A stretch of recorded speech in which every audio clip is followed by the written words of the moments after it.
Vamos visitar na manhã de hoje o texto de João, capítulo 4.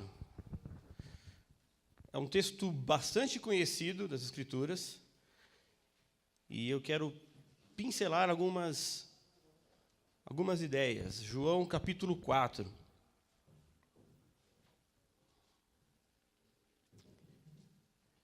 Eu quero orar mais uma vez. Enquanto você já encontrou o texto aí, segura um pouquinho na leitura e a gente já lê.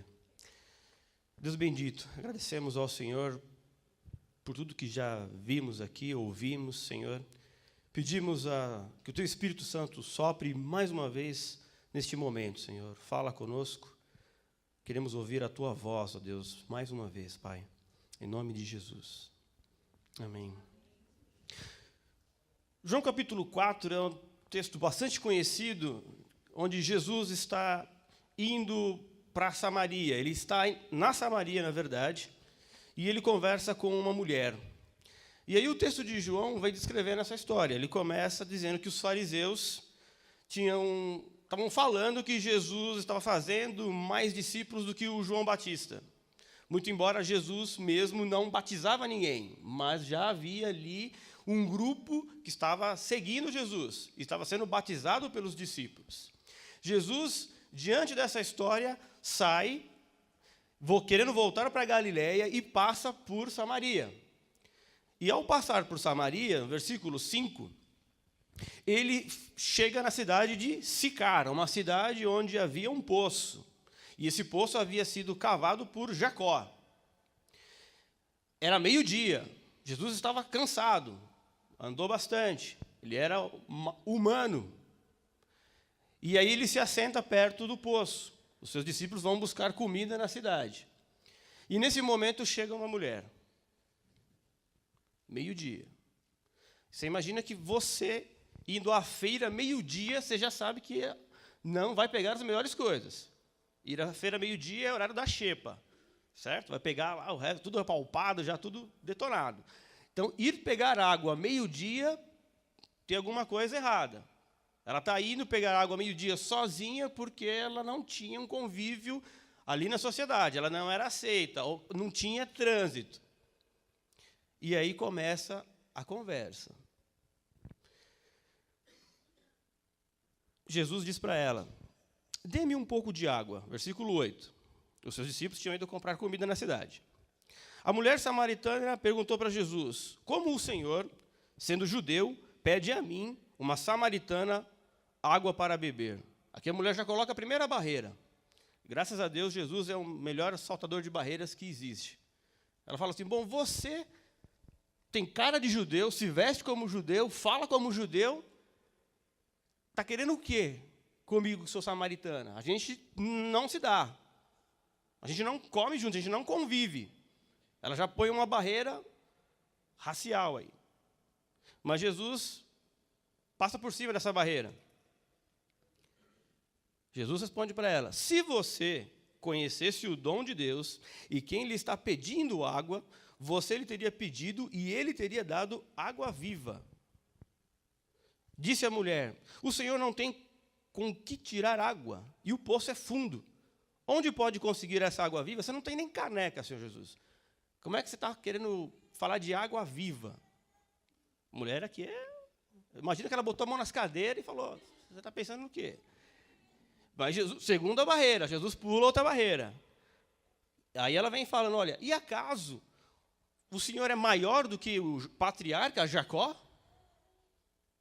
Você tem mais de Deus do que Jacó, porque Jacó era neto de Abraão, tinha uma promessa. A gente sabe quem era Jacó, mas você, não sei quem você é. Você é maior do que Jacó? Ó a mulher querendo botar Jesus ali na curva.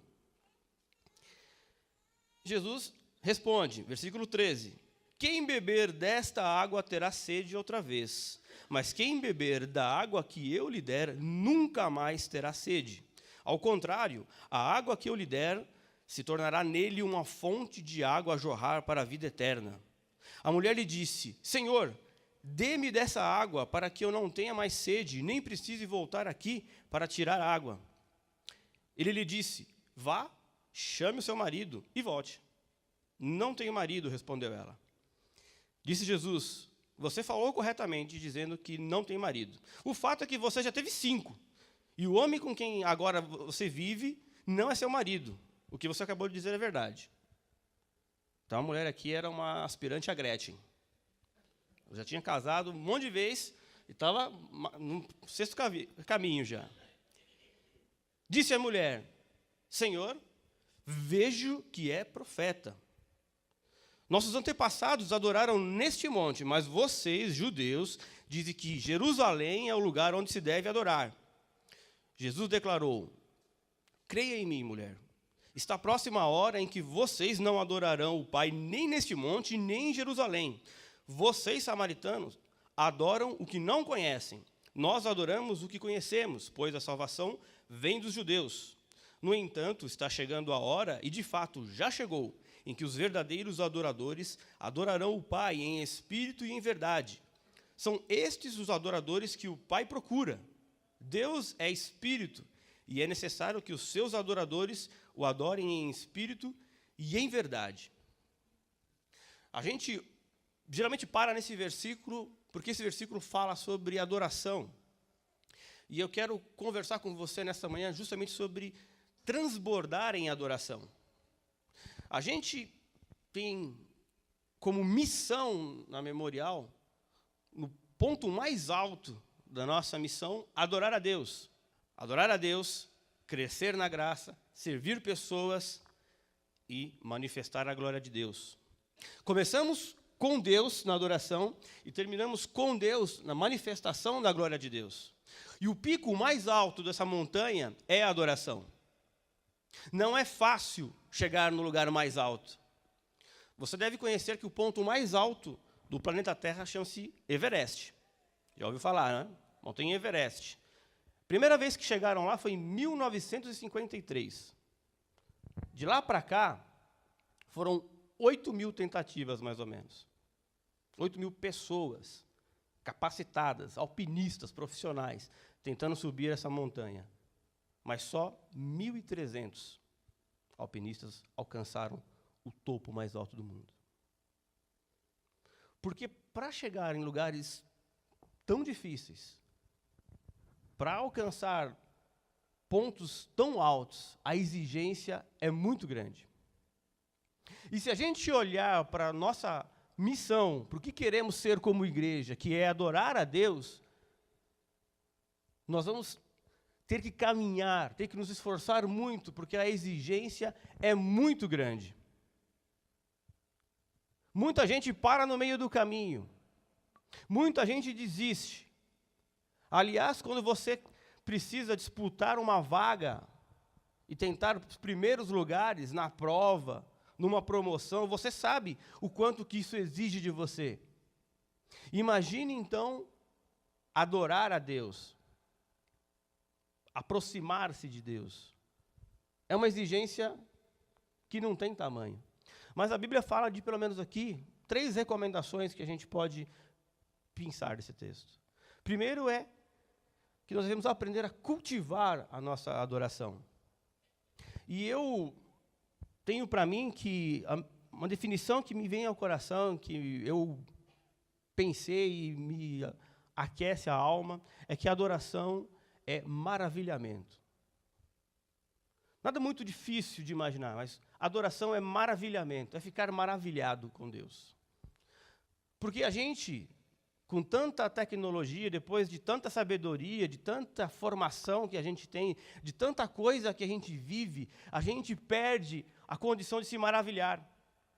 A gente perde, às vezes, a dimensão de observar nas matas e nas florestas a criação que Deus dispõe com tanta sabedoria, com tanto cuidado, com tanta variedade, e a gente deixa de se maravilhar. A gente deixa de se encantar. A gente deixa de contemplar aquilo e fala assim, Deus, como o Senhor é sábio. Deus, como o Senhor é lindo. Deus, como... E aí a gente perde essa capacidade. E eu acho que a adoração é maravilhamento. É todas as vezes que você consegue observar que Deus é lindo. é se maravilhar com Deus. E essa experiência não é uma experiência que acontece no atacado. A adoração não é uma experiência do açaí, que você vai lá e compra bandeja. Não é assim que acontece a adoração. A adoração é uma experiência no varejo, pessoal, você. Deus quer que você cultive a adoração. Você viu aqui que Jesus saiu daquele monte de discípulos, do monte de batismo, da igreja crescente que estava, e foi em direção a Samaria para falar com uma mulher, com uma pessoa. O cultivo da adoração é este relacionamento entre você e Deus. Ele acontece sim nessa dimensão pública, nesse ajuntamento aos domingos e em qualquer outro dia, mas esse cultivo da adoração tem que ser seu, tem que ser pessoal, tem que nascer de dentro de você mais do que você fazer coisas. A gente pode ter uma adoração que só se limita a práticas. E esquece que a adoração, na verdade, ela nasce no coração. Quando você olha lá atrás, para Gênesis, e vê a primeira oferta que é entregue a Deus, com Caim e Abel, você vai ver que, primeiramente, o texto bíblico vai dizer que eles foram até Deus, e Deus ou aceitou a oferta de um, e ao coração de um, e a oferta. Primeiro o coração. Chega Caim com a sua oferta, e a adoração dele e a oferta dele são recusadas. E chega Abel com a sua oferta, e o coração de Abel e a oferta de Abel são aceitos. Às vezes a gente inverte a lógica. E temos aprendido, inclusive, temos ouvido em muitos lugares aí, que o que importa é o tamanho do seu sacrifício para Deus, o tamanho da sua oferta para Deus. Não é assim que se cultiva a adoração. A adoração nasce de um coração obediente. A adoração nasce dentro do coração, antes de transbordar para fora.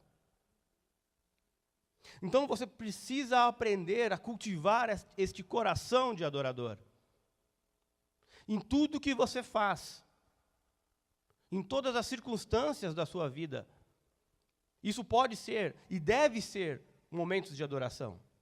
A adoração não deve ser limitada a um espaço geográfico, a um momento dentro do calendário. A adoração deve ser contínua. Por isso que nós dizemos que no domingo aqui nós nos reunimos para celebração e não para o culto. Porque o culto é ininterrupto, a todo instante, em qualquer lugar. A celebração, ela é coletiva, a gente tem um momento e horário, para começar e para acabar, deveria, pelo menos. Mas o culto não. O culto é a todo instante, em tudo que a gente faz. Ou deveria ser, pelo menos. Mas, muitas vezes, e é muito comum, a nossa adoração ficar prisioneira. E aí a segunda recomendação é: você precisa livrar-se de uma adoração prisioneira. O que é uma adoração prisioneira? É uma adoração centralizada num local, num momento.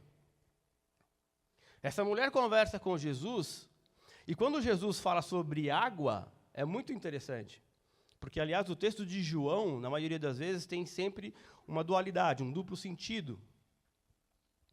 E quando Jesus está falando sobre água com ela está pensando na água que está ali. E aí Jesus fala sobre água viva. Aí ela pensa na água corrente, ela pensa que Jesus vai, de algum jeito, arrumar ali um riacho. Ela ainda não tinha entendido, igual o Nicodemos lá atrás, que Jesus está falando de uma dimensão além daquela que ela está olhando, além dos olhos, podem ver. Jesus está falando do Espírito Santo. E ela também, por incrível que pareça, tem um conhecimento muito profundo da Torá. Porque os samaritanos acreditavam única e exclusivamente nos 5 primeiros livros da Bíblia, conhecido como Torá. E eles chamavam a Torá de água. Água que purificava, água que matava a sede. E aí Jesus fala para ela que A água viva, na verdade, não está naqueles livros, não está na compreensão que disseram para ela do que era a palavra de Deus. A água viva é o Cristo, é Ele mesmo. Jesus se revela para ela como o verdadeiro templo. Porque ela olha e discute, não, vocês judeus dizem que o lugar da adoração é Jerusalém. E nós dizemos que é Samaria. Locais geográficos. Jesus fala, não. A adoração verdadeira passa por mim. Por Jesus. Eu sou o templo de verdade. E se a gente não contempla essa revelação e não deixa ela aquecer o nosso coração, a gente vai se manter nas amarras de uma adoração localizada. Eu venho aqui no domingo para adorar a Deus. Eu venho aqui no domingo para... Aí sim, eu adoro a Deus. Segunda a sábado, aí são outros 500. Mas não, o lugar de adorar a Deus é Rua Cláudio Sérgio Berê, 205. Lá eu adoro a Deus. E eu não estou falando aqui de culto doméstico, não estou falando de devocional, não, estou falando de vida, do dia a dia, tá? Na hora que você está no trânsito. Percebe? Você vê aquele monte de gente assim, você pode ser um momento de adoração. Você fala, Senhor, como o Senhor é criativo, cada um de uma cara diferente. Ó. Começa a se libertar de amarras que te prendem a lugares. Porque toda vez que você fica preso a momentos e a lugares na adoração, a sua adoração se corrompe. E isso na história de Israel acontece por diversas vezes. Você lembra lá atrás, em Números, quando o povo está andando no deserto, aí o povo fica meio rebelde, né? Quase isso não acontece, vem umas serpentezinhas lá e começa a morder o pessoal começa a morrer. Aí Moisés fala assim, Senhor, tem gente morrendo, tem uma serpente comendo o pessoal aí e tal, e aí? Aí o Senhor fala assim, faça uma serpente de bronze, estenda ela alto, e todo mundo que olhar para a serpente vai ser curado. Porque o Senhor curava por meio daquele olhar, que representa depois Jesus Cristo à cruz. Okay? Só que acontece, de Números para Reis, aquela haste com aquela serpente vira um ídolo, que ganha até nome, Neustã. Por quê? Porque era adoração localizada, fica presa. Outra circunstância dessa é os lugares altos. Você lembra em Gênesis, várias vezes, vários pontos em que os patriarcas faziam lugares para adoração, ofereciam ali seus sacrifícios e tudo mais. Em Samuel, é muito comum a citação de lugares altos para adoração. Lugares separados, onde o povo ia lá e adorava a Deus. Em Reis, esses lugares altos se tornam pontos de idolatria. Porque toda vez que você sacraliza um lugar e um momento, ele te aprisiona, a adoração se deteriora. Então, se você sacralizar um momento, uma pessoa, que não seja Jesus, um lugar, a sua adoração vai te tornar prisão. A sua adoração vai ser uma adoração prisioneira e você precisa se livrar desse conceito de adoração prisioneira. Precisa se livrar de rituais que contemplem a sua adoração. Uma adoração focada em rituais vai se deteriorar. Vai se tornar uma armadilha para você e vai te fazer perder o foco do Deus vivo e verdadeiro. Porque ela vai se tornar idolatria. Você vai adorar aquele momento, aquela circunstância, aquele local, aquela pessoa, e não o Senhor. Terceira recomendação é que você deixe a adoração ter a legitimidade do Espírito Santo. Porque a verdadeira adoração, ela surge como uma qualidade da nova vida. É aquele que nasceu de novo, que é capaz de adorar a Deus em espírito e em verdade. E aqui, quando Jesus fala isso para a mulher, é sensacional. Porque durante o texto de João, várias vezes Jesus se refere à verdade. Ele mesmo diz que ele é a videira verdadeira. Ou seja, a videira legítima. A videira original, que vem com o carimbo do Pai. Porque existia um pensamento de que Israel era a videira, e quem estivesse ligado a Israel viveria com Deus, viveria uma vida diante do Senhor. Jesus fala, negativo. A vida ligada com Deus, diante de Deus, é só por meio da videira verdadeira, videira legítima que sou eu, não é Israel. Então, verdadeiros adoradores não está fazendo contraposição à adoração falsa, mas está falando de adoração legítima, de adoração de fato, uma adoração de qualidade. Uma adoração que está ligada a Jesus. A Jesus. E essa adoração, esses adoradores, quem está buscando esses adoradores é o próprio Pai. O que a gente pode fazer é ser candidatos dessa adoração. Candidatos para ser esses adoradores. O Pai está procurando entre nós aqui aqueles que o adoram em espírito e em verdade. E Ele espera, como eu espero, que encontre aqui vários adoradores, várias adoradoras. Que Ele encontre em você, que Ele encontre em mim essa adoração verdadeira. E o que a gente faz? A gente adora a Deus como Deus quer ser adorado. Não com base em regras, não com base em rituais. Porque você lembra de Nadab e Abiú? Eram os dois filhos do sacerdote, Arão. Eles provavelmente um dos dois seria o herdeiro, seria, assim que Arão morresse, o sumo sacerdote, o rei da cocada preta na parte dos levitas, quem mandaria em toda a bagaça ali da religião de Israel. Só que o que eles acham da mente deles?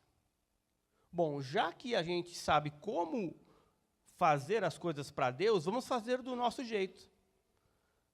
Vamos pegar e oferecer uma adoração a Deus na hora que a gente quiser, do jeito que a gente quiser, na forma que a gente quiser, só que eles viraram churrasquinho. Eles entraram com fogo estranho diante de Deus e foram fulminados. A adoração verdadeira, ela tem que nascer de um coração íntegro, que é movido pelo Espírito de Deus. Nós não tentamos manipular Deus. Não tentamos manipular as coisas sagradas.